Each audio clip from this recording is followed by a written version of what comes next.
민간이나 공공의 많은 자금들이 이쪽 시장으로 돈이 흘러 들어간다는 거거든요. 맞아요. 이런 활동을 하는 기업들이 미래 성장 가능성이 높다는 것이기 때문에 K텍소노미를 통해서 어떤 활동을 하는 기업들이 향후에 좀 성장 가능성이 있고 네. 전도 유망한지를 볼 수 있기 때문에. 자, 여러분 안녕하세요. 김미경입니다. 요즘 뉴스나 유튜브나 접하는 소식마다 좀 우울합니다. 그죠? 내년에 경기 침체 지금도 본격화된 것 같은데 더 본격화된다고 얘기를 하니까 아마 여러분들 걱정이 많고 고민도 많으실 거라고 생각이 듭니다. 아마 지금 이 경기 침체를 헤쳐나가시느냐고 개인적으로 또 회사도 마찬가지고 되게 힘겨워하시고 계실 텐데요. 제가 이제 요즘에 많은 전문가들을 만나보면 이런 얘기를 정말 많이 합니다. 핵심이 딱 하나거든요. 인플레이션에 맞는 대응 시나리오를 짜야 된다. 또 얘기도 하고 어려운 시기라고 무작정 허리띠만 졸라매는 게 문제가 아니고 능사가 아니고 이 위기 속에는 기회가 되는 메시지가 분명히 있다. 그걸 찾아야 된다. 이런 얘기도 정말 많이 합니다. 그래서 여러분께 오늘은 그 위기 속에서도 기회가 될 수 있는 메시지 중에 하나가 될 수 있을 텐데요. 그 현명한 선택을 도와드리려고 합니다. 이 위기 속에서 돈이 몰리는 곳이 어디야? 또 우리가 눈여겨봐야 되는 메시지는 뭐야? 요걸 좀 여러분들이 힌트로 봐야 될 것 같거든요.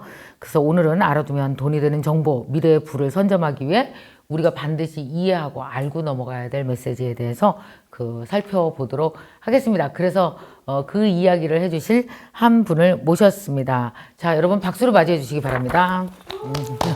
안녕하세요. 안녕하세요. 환경부에서 녹색금융 업무를 담당하고 있는 금병욱 사무관이라고 합니다. 녹색금융? 예. 녹색금융이라면 어떤 거예요? 좀 설명을 해주세요. 녹색이라는 것은 이제 뭔가 푸릇푸릇한 느낌이 네, 나지 네. 않습니까? 그래서 환경을 의미하고 네. 이제 금융은 우리가 알고 있는 금융, 네. 뭐 자금 조달이라든지 환경을 생각하는 금융이다 생각하시면 될 것 같습니다. 아, 그렇게 얘기하니까 아주 쉽네요. 녹색금융이 뭐냐 그랬더니 환경을 생각하는 금융이다. 맞습니다. 조금 어려운 개념인데 이 개념이 요즘에 많이 회자가 되더라고요. K텍소노미가 뭐예요? 텍소노미? 바로 본론부터 훅 들어오시죠. 네, 좋아요.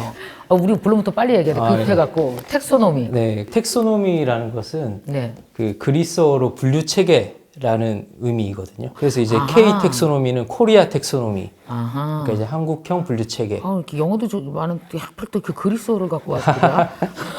그래서 이제 우리나라 말로는 이제 녹색 분류 체계인데 네. 녹색을 분류한 체계다. 이 텍소노미 자체가 그린 텍소노미 뭐 이렇게 그린이 안 붙어도 그냥 그렇게 보통 이해하는 거예요? 그렇게 많이 이해를 하시고 여러 수많은 경제 활동 중에 네. 어떤 경제 활동이 이게 친환경 경제 활동인지를 이용자들이 손쉽게 알 수 있도록 분류해 준 기준표다. 이렇게 이해하시면 좋을 것 같습니다. 그 예를 들어서 잠깐 설명해 주시면 어떤 게 우리가 좀 이렇게 되게 이게 친환경 같기도 하고 저게 친환경 같기도 하고 이제 주부 입장에서 보면요. 식기세척기 쓰는 게 친환경이야? 아니면 물로 설거지 하는 게 친환경이야 봤을 때 그건 식기세척기가 난가? 그런데 또 그럼 전기가 들잖아. 일반인이 계산이 안 되는 거예요. 너무 맞습니다. 어렵죠. 그렇다고 그럼 물은 전기가 안 되냐? 되게 헷갈려요. 이건 진짜 전문가 아니면 우리는 가늠을 못 하겠어요. 예, 실생활 속에서도 네. 이렇게 어려운데 어려워요. 어떤 그 기업이 하는 경제 활동이 친환경이냐 아니냐 이걸 보는 거는 훨씬 더 어렵거든요. 엄청 어렵겠다. 어떤 산업이 K 텍소노미에 해당하느냐? 일 것 같은데 이 기준이 있나요? 네, 크게 이제 세 가지 원칙을 준수해야 되는데 네. 이제 첫 번째 원칙은 저희 6대 환경 목표를 지정해 놨거든요. 네. 온실가스 감축, 온실가스 감축, 그다음에 기후변화 적응. 기후변화 적응? 네. 이건 뭐죠? 기후변화가 있지 않습니까? 네네네. 거기에 어떻게 유연하게 잘 적응할 것이냐, 대처를 잘 할 것이냐. 대처를 잘 할 예, 것이냐. 그다음에 이제 물의 지속 가능한 보전. 물. 예, 물. 우리 먹는 물 중요하지 않습니까? 네네네. 그래서 그다음에 순환 경제로의 전환. 순환 경제. 네. 네네네. 그러니까 뭐 플라스틱을 재활용하고 그렇죠. 네, 뭐 그런 부분이 있고요. 이제 오염 방지 및 관리.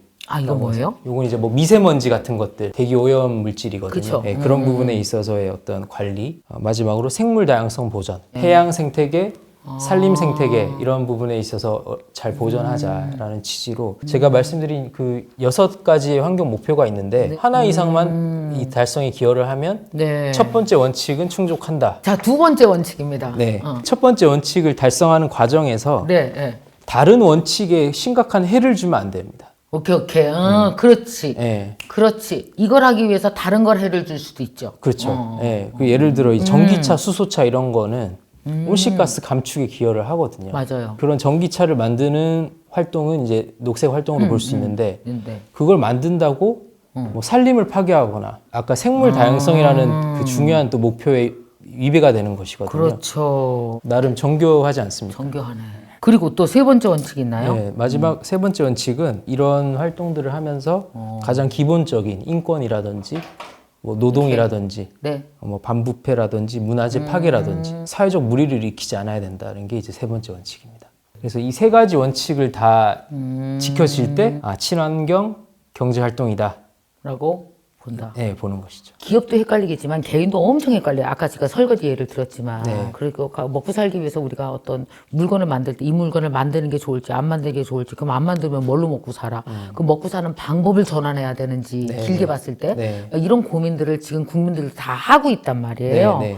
근데 이것이 이제 점점 가닥이 잡힐 거니까 이게 미래 생존을 위해서 꼭 알아야 되는 내용이라고 생각이 네, 듭니다. 맞습니다. 네. 기후 대응 위기가 이게 전 세계적인 이슈가 되면서 친환경이냐 아니냐가 그냥 이제는 운동 차원이 아니라 경제에 직접적 영향을 미치고 맞습니다. 네. 수출이나 수입에도 영향을 미치고 네. 글로벌한 되게 중요한 경제 활동의 이슈가 되고 이 환경이 경제에 미치는 영향은 어느 정도라고 우리가 봐야 돼요? 과거에는 이런 환경이나 기후의 문제가 북극곰의 문제다 이렇게 생각을 했는데 지금은 그게 아니라 경제 성장률에 직접적으로 영향을 미칠 수 있는 어떤 경제학자는 보니까 네. 이런 기후 변화 비용이 연간 네. 30조 정도 우리가 헤쳐나가려면 30조 정도가 비용이 든다 이런 이야기. 우리나라가요? 아니 전 세계적으로. 전 세계적으로? 예, 그 정도로 지금 연간 30조면은 뭐 네. 엄청난 돈이지 않습니까? 그렇죠. 예, 그래서 이제는 정말 환경이 경제에 미친 영향이 아주 지대해졌다. 그래서 이제 기업들도 보면 옛날에는 이제 휴대폰만 잘 만들면 기업이 성장할 수 있었는데 맞아요. 지금은 뭐 휴대폰을 만들면서도 만드는 과정에서 뭐 탄소가 얼마나 배출되는지, 얼마나 환경을 고려해서 경영을 하는지 네. 이런 부분이 아주 중요해졌다고 보시면 될 것 같습니다. 그게 왜 작년, 재작년만 하더라도 뭐 ESG 이야기 나오면서 되게 네. 이론에 불과하다거나 아니면 그냥 점수 수치를 맞춘다고 생각했는데 이게 사실은 생존과 생업에 실질적으로 영향을 미치기 시작한다라는 얘기죠. 맞습니다. 예. 그럼 기업들도 긴장을 되게 바짝 하겠어요. 이런 예, 거에 그래서 대해서. 지금 주요 글로벌 기업들이 아리백이라든지 네, 또 맞아요. ESG 경영 이런 부분에 있어서 적극적으로 임하고 있고요. 부분에 있어서 저희 환경부도 이제 적극적으로 지원을 하고 있는 상황입니다. 그럼 기업의 입장이나 개인의 입장에서 봤을 때는 이 환경 이슈에 대해서 제대로 알지 못하면 결국은 손실로 올 수 있다라는 얘기로 받아들여도 돼요? 예, 맞습니다. 아주 조금 나아가서는 손실이고 네. 좀 더 크게 나아가면 기업의 생존에도 직결돼 있다. 존폐 위기에 달릴 수 있다는 얘기예요? 네, 맞습니다. 솔직히 말하면 우리 먹고 사는 것도 힘들잖아요. 네. 근데 이제 먹고 사는 기본 룰이 달라졌다고 봐야 되네요. 단순히 먹고 사는 것뿐만 아니라 지구와 환경을 위해서도 이제 생각해야 되는 자라나는 세대들, 다음 세대들을 위한 필수적인 것들을 해야 된다는 취지. 그 환경 이슈를 얘기하다 보면 그 얘기가 꼭 나와요. 이게 10년 후냐, 혹시 100년 후면 크게 걱정하지 않아도 가도 되는 거 아니냐. 근데 왜, 그래서 왜 2050 뭐 이런 식으로 굉장히 코앞에 닥친, 우리 뭐 거의 2050이라고 하면 거의 30년밖에 남지 않았다면, 네. 30년이면 저도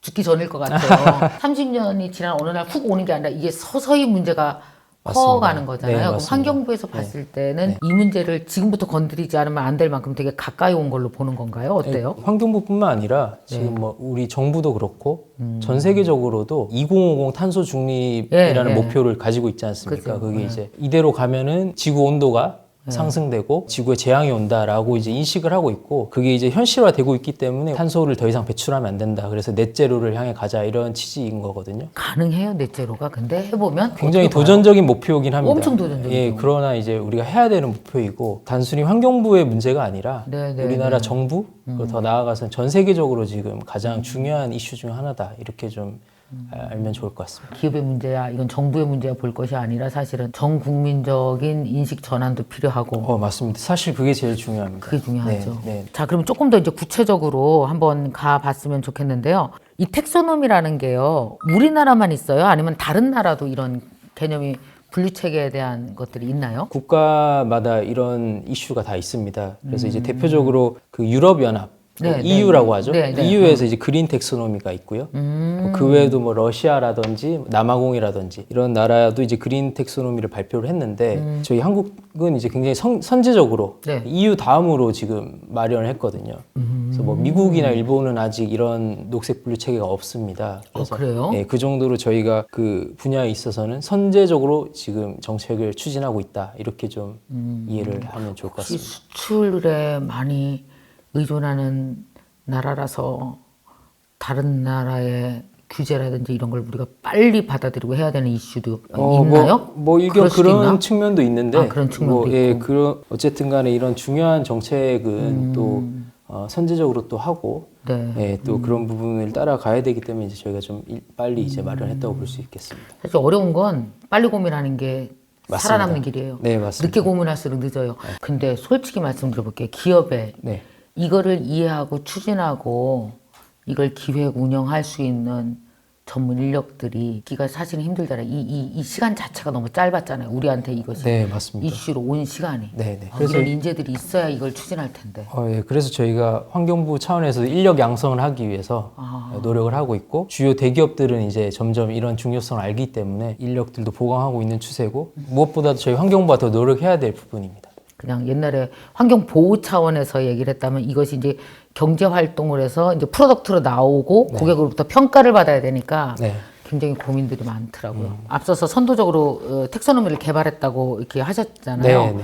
우리와 EU와 어떤 차이가 좀 있을까요? 예, 맞습니다. 가장 큰 차이라고 하면 네, 네. EU에는 없는데 저희 나라는 전환 부문이라는 게 있습니다. 전환 부분 이게 뭐예요? 네, 전환 부문이라는 게 있는데 이제 K 텍소노미는 크게 녹색 부문이랑 전환 부문 이렇게 두 가지로 나눠져 있거든요. 그래서 녹색 부문은 탄소 중립이라든지 환경 개선에 기여하는 필수적인 경제 활동을 의미하고요. 전환 부문은 진정한 녹색 경제 활동은 아니지만 탄소 중립으로 전환하기 위해서 중간 과정으로서 가도기적으로 우리가 이런 활동도 필요하다라는 취지의 경제 활동을 의미하는데요. 우리나라 같은 경우는 이제 제조업 중심으로 산업 구조가 발달돼 있다 보니까 맞아요. 이걸 한 번에 다 탄소를 배출하지 마라고 할 수는 없는 것이거든요. 그 문 닫아야 되잖아요. 다 문 닫아야 되는 그럼요. 거니까 좀 시간적 여유를 주면서 서서히 전환할 수 있도록 탄소 중립이란 최종 지향점에 다가갈 수 있도록 네. 사람의 생각에 따라서는 이게 녹색이야라고 할 수도 있지만 한시적으로 인정해주는 그런 이제 전환 부문이 있다는 게 EU와 가장 큰 차이점입니다. 진짜 생업에 종사하시는 분들은 갑자기 여기서 여기로 넘어가라 그러면 대책이 없고. 맞습니다. 예. 근데 기업뿐만이 아니에요. 개인도 전환이 필요해요. 우리도 갑자기 갈 수 없거든요. 뭐 안 먹을 수도 없는 거고 갑자기 네. 뭐 고기를 어떻게 할래, 뭐 설거지를 안 할래, 무슨 뭐 갑자기 집안의 인프라가 아니 예를 들어 모르지만 저도 뭐 물류 설거지하는 것보다 세탁기가 나오면 전 국민 세탁기 이럴 수 없잖아요. 맞습니다. 다 개인의 사정이 다 다른데 네. 그건 다 전환이 필요한 거죠. 그래서 이런 식으로 시간적 여유를 주는 것이 이제 꼭 필요한 것이죠. 이 시간적 여유가 얼마나 되는다고 봐요? 일반적으로 환경 쪽에서는 2050 탄소 네. 중립이라는 최종 지향점에 있어서 중요한 기점이 2030년이라고 보거든요. 네, 네, 저희는 네. 그래서 이제 2030년 NDC라는 게 있습니다. 좀 어려운 개념인데 NDC. 네네. 2030년까지 어떤 이제 온실가스의 일정 부분을 이제 감축을 시켜야 네. 또 2050 탄소 중립까지 잘 갈 수 있다라고 저희는 보고 있어서 중요한 전환점이 2030년 정도로 저희 이제 생각을 하고 있고 저희에게 시간이 그렇게 많지는 않습니다. 지금. 이거 7년이면 엄청 짧은 세월인데 이쪽으로 가서 완성되는 건 나중이라도 일단 방향은 틀어야 되는 거네요. 네, 맞습니다. 자, 그럼 이렇게 만들어진 K 텍소노미는 이제 어떻게 지금 현재 활용이 되고 있죠? 작년 말에 제정을 했거든요. 네네네. 그리고 이제 올해는 산업계랑 네. 금융기관이랑 네네. K 텍소노미를 적용해보는 시범 사업을 하고 있고 이런 시범 사업을 운영하면서 보완점이 또 생기지 않습니까? 그렇죠. 보완하거나 개선해야 될 점을 이제 개선해서 연말에 이제 최종적으로 발표를 할 계획이거든요. 올해 말에요? 네, 올해 말에. 이걸 이제 내년 1월부터는 네. 녹색 채권을 시작으로 금융에 본격 적용할 계획을 가지고 있습니다. 그럼 이 텍소노미를 잘 지켜가는 기업들의 뭐 인센티브가 있거나 페널티가 있거나 뭐 이런 정책도 환경부에서 정해요? 저희가 이제 인센티브를 지금 준비를 하고 있고 이런 것들을 잘 지키는 기업들이 더 많은 자금을 조달받아서 사업이 잘 될 수 있도록 환경부에서 이제 다양한 정책을 마련하고 있습니다. 여기서 녹색 금융이라고 하셨거든요. 맞습니다. 일단 제가 하고 있는 부분은 이제 금융적 혜택을 주기 위해서 이제 녹색 금융 정책을 지금 지금 추진하고 있는 것입니다. 6대 목표가 기업이 만약에 이걸 안 갖고 있었다 한다면 우리 회사라도 마찬가지예요. 이걸 추가시키려면 이게 돈이 들거든요. 그렇죠. 환경은 무조건 마이너스가 아니고 플러스예요. 현재부터 돈을 들여야 이걸 시행할 수 있거든요. 안 그러면 네. 못 하거든요. 네. 그 제도를 만들고 인증을 해주고 이런 역할들을 많이 예, 뭐 그런 취지라고 보시면 될 것 환경부가 같습니다. 하겠네요. 바쁘시겠어요. 이거 다 다시 만들고 하려면. 예, 다 같이 노력하고 있습니다. 저희 직원들이. 그러네요, 진짜. 그래요? 녹색 채권 얘기 좀 해주세요. 예.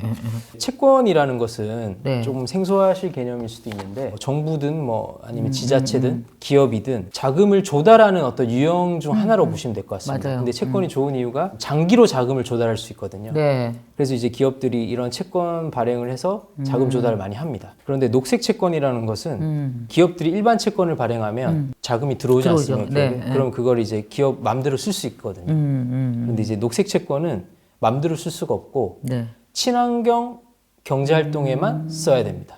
그렇게 쓰겠다고 투자자들한테 약속을 하면 네. 녹색 채권이 될 수 있습니다. 그럼 기업들이 룰에 맞게 녹색 채권을 발행을 하는 기업들이 늘어나겠네요. 앞으로? 네, 맞습니다. 그래서 이런 녹색 채권을 많이 발행할 수 있도록 유도하기 위해서 2020년 12월에 네. 환경부가 녹색 채권 가이드라인이라고 이제 발행한 게 있거든요. 네. 그래서 그 기준에 맞춰서 채권을 발행하면 녹색 채권이 될 수 있고 이제 친환경 활동에만 돈을 써야 되는 그런 것이 이제 녹색 채권입니다.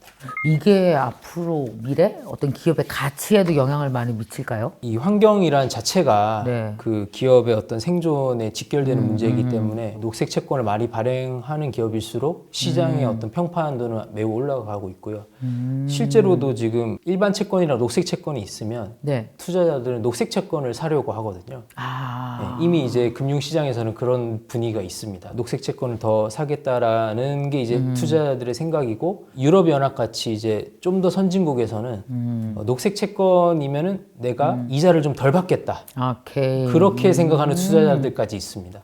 그렇군요. 그래서 이 녹색 채권은 굉장히 큰 트렌드로 지금 다가가고 있습니다. 김미경 TV 보시는 분들 중에서는 기업하시는 분들도 많으니까 네. 그러면 녹색 금융의 대상이 되는 기업은 우리가 어떻게 알 수 있을까요? 관심 갖고 분명히 봐야 될 것 같은데. 예. 녹색 금융 대상이 되는 기업을 확인하려면 네.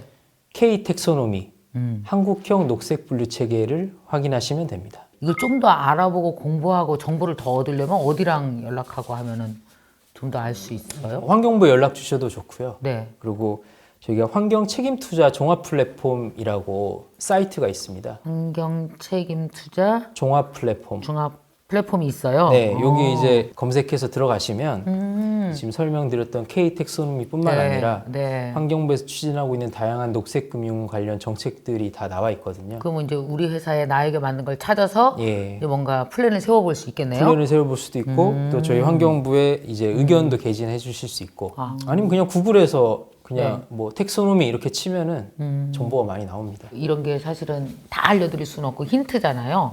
그럼 여러분들이 좀 이렇게 검색하시거나 아까 말씀하신 환경 책임 종합 플랫폼, 네. 환경 책임 투자 종합 플랫폼. 이게 기나? 환경 책임 길어. 환경 책임 투자 종합 플랫폼을 이렇게 해서 좀 이렇게 링크 좀 걸어주세요. 이렇게 설명글에다가.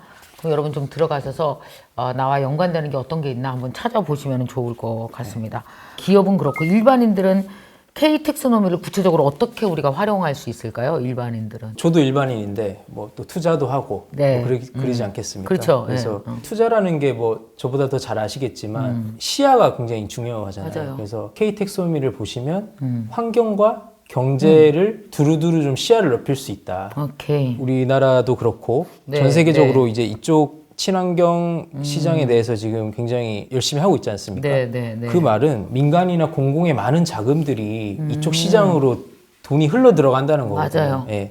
이런 활동을 하는 기업들이 미래 성장 가능성이 높다는 것이기 때문에 네. K 텍소노미를 통해서 어떤 활동을 하는 기업들이 향후에 좀 성장 가능성이 있고 네. 전도 유망한지를 간접적으로 이제 K 텍소노미를 통해서 볼 수 있기 때문에 투자를 함에 있어서도 이런 것들을 참고하시면 네. 또 좋지 않을까. 30대, 40대, 50대를 위한 온라인 대학을 만든 지가 2년 차거든요. 그 민간 자격증 과정을 2가지를 만들었어요. 하나가 그린 인플루언서, 친환경에 대한 일반인의 인식에 대해서 좀 더 널리 전파하고 알릴 수 있는 그런 분들이 지금 한 2,000명 정도 되고 ESG는 연세대학교랑 같이 만든 과정이에요. 아, 그렇구나. 환경부랑 할 수 있는 일이 있을 것 같아요. 그럴 수 있을 것 같은데요. 네, 일반인 중에서 30대, 40대, 50대 여성들이 이 교육을 이렇게 전문적으로 받은 사람이 없잖아요. 네, 그렇죠. 새로운 이슈와 새로운 인식해야 될 것들이 계속 쏟아져 나올 것 같거든요. 네, 네. 사람들에게 정확한 가이드라인을 주지 않으면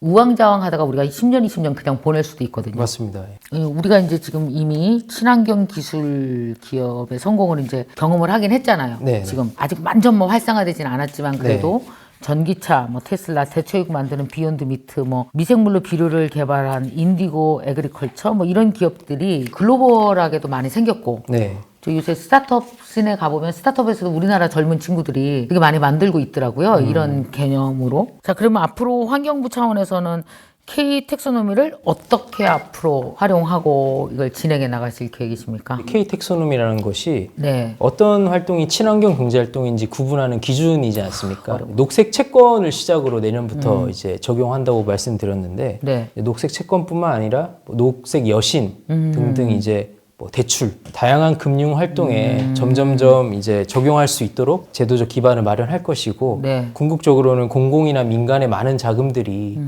이런 친환경 경제 활동을 하는 기업에게 이제 돈이 흘러 들어가서 잘 성장할 수 있도록 네. 그래서 아까 이야기했던 뭐 환경부 차원에서도 다양한 인센티브도 이제 준비를 할 거고 그런 기업들을 발굴할 수 있도록 지원 노력을 할 예정입니다. 네. K 텍소노미 이제 아마 여러분들 관심을 가지셨을 것 같은데 당부하고 싶은 말씀이 있으실까요? 네, 한국형 녹색 분류 체계가 안정적으로 정착되고 이런 친환경 녹색 경제 활동으로 이제 많은 자본이 유치돼서 탄소 중립 네. 그리고 친환경 경제 사회로의 전환을 촉진시켜서 자라나고 있는 예, 우리 미래 예. 세대들이 네. 기후 위기라든지 환경 문제에 걱정 없이 살아갈 수 있도록 저희 환경부는 계속 노력하겠습니다. 많은 관심과 응원 부탁드립니다. 반드시 응원해야 될 것만 같은 어느 정부 부처보다 우리가 가까이 응원해야 될 것 같은 내가 바로 환경부구나라고 생각을 하게 됐어요. 요 바늘 같은 요 나의 노력이 뭐가 될까 이렇게 생각을 하시겠지만 그러나 결국은 인간이 만든 문제이기 때문에 인간으로부터 풀지 않으면 풀리지 않는다라는 것도 아마 여러분들 다 알고 계실 것 같습니다. 그러나 이제 개개인의 노력이 한 곳으로 직결되려면 결국은 정책이 있어야 되고, 그죠? 가이드라인이 있어야 되고, 이게 필요하고, 또 환경부에서 전 세계 어느 나라보다 빠르게 선제적으로 이걸 해나가고 있거든요. 여러분, 요 개념을 요번 기회에 이 영상을 보고 가지시게 됐다 그러면 아마 여러분에게 여러 가지 면에서 운이 좋게 될 것 같습니다. 일단 이 개념도 가지셨고, 투자에 대한 개념, 아이들의 미래에 대한 개념, 여러분 사업에 대한 어떤 피벗에 대한 개념, 많은 것들을 가지실 수 있을 거라고 생각합니다. 자, 금영수 사무관님 오늘 이렇게 세종부터 올라오셔서 네. 좋은 정보 알려주셔서 감사하고요. 이번에 끝이 아니고 또 다른 업데이트된 정보 있으면 자주 나와서 꼭 알려주시기 바랍니다. 네, 감사합니다. 네, 고맙습니다. 네.